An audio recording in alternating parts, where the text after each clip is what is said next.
Hey folks, hope you're as excited as I am for the 9.2 patch to drop. Ultimately, Havoc is in a fantastic spot overall, so we're going to jump into a couple different builds. Not unlike a lot of different classes out there, there's kind of two covenants that are head and shoulders over the rest. That's Night Fae, that's my personal preference, as well as Venthyr. Venthyr is in a great spot for rating, and pretty good overall for Mythic Plus. Night Fae is my preference for how the hunt kind of complements the composition that I play with as far as Mythic Plus goes. So we're going to jump into some of the changes that are coming. Before we do that, before we touch on talents, because we'll touch that in a few minutes, just want to identify a couple things. With 9.2, we again, just like back in Legion, are able to use double legendaries. So if you are Venthyr, Agony Gaze is absolutely going to be a legendary that you want to incorporate. If you're Night Fae, that's going to be Blazing Slaughter, and both those legendaries complement our specific covenants. Venthyr, if you're going with Agony Gaze, load up with Dark Glare Boon, and that's going to be the best combination you can have for rating. For Mythic Plus, Blazing Slaughter and Collective Anguish is going to be the best combination. But like, definitely continue to explore and have a lot of different fun with the different builds that are out there.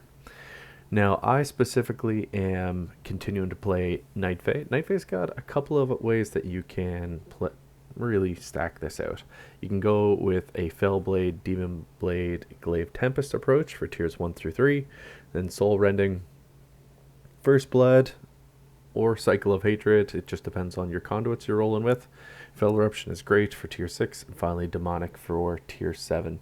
So that's usually the way that I roll.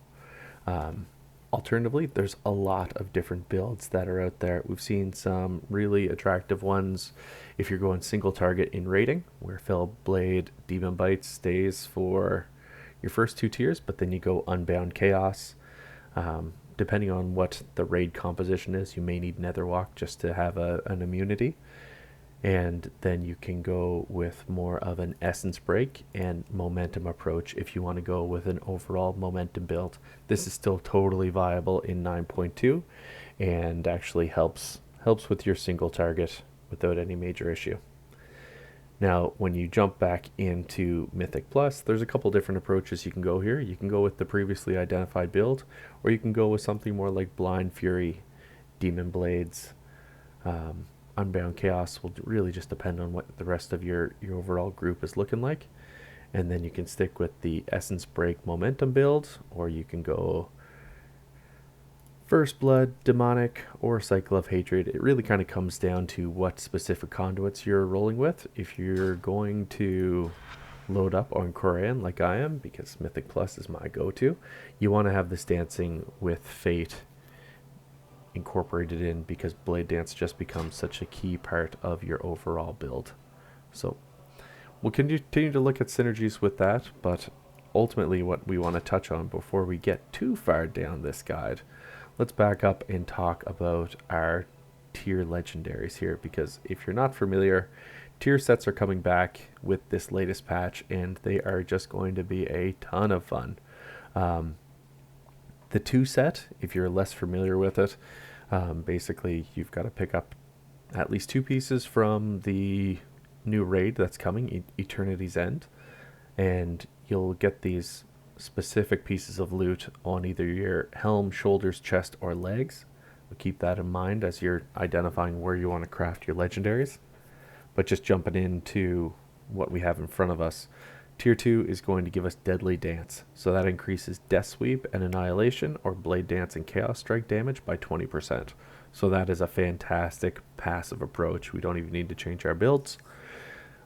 Tier 4, or the 4-piece set, actually causes Metamorphosis duration to increase by 6 seconds, and every 60 Fury you spend reduces the cooldown of Metamorphosis by 1 second. So that 4-piece set is going to be quite powerful overall. Hopefully it's not wasted, but it's going to depend on what the raid encounter is looking like. In Mythic Plus, it's just going to be a straight through bonus here. These are both going to be really, really nice complements to where we are. not tremendously changing our specific gameplay today, but it's decent. I can live with this for sure. So that's kind of where we're at, folks. As far as like best covenants that you're looking at, Venthyr is the best as far as rating goes. In Mythic Plus, you can go with Night Fae or Venthyr. Each kind of complement. Venthyr will be solid against bosses in Mythic Plus, simply because its build complements rating a little bit more. Night Fae will be fantastic on those fortified weeks. So it's really just kind of comes down to what your personal preference is. I think for me, I'm going to start with Night Fae and then swap over to Venthyr, as I expect I'll at least be pushing some heroic rating this upcoming season. So that's where we are. Overall, the class is in a great spot. I think Demon Hunters haven't been this popular ever since the end of Warlords of Draenor, when the class first launched at the very least. So totally cool to see them continuing to build up, and I'm really excited to see where we end up finishing Season 3 as we get a little bit further into the class. Alright folks, hope you liked the video, hope it was a little bit of help, and I will talk to you all soon. Enjoy the new patch. Drop it down in the comments, let me know the things I missed, you'd like to see different, or if you've got any other thoughts. Thanks for watching. Later.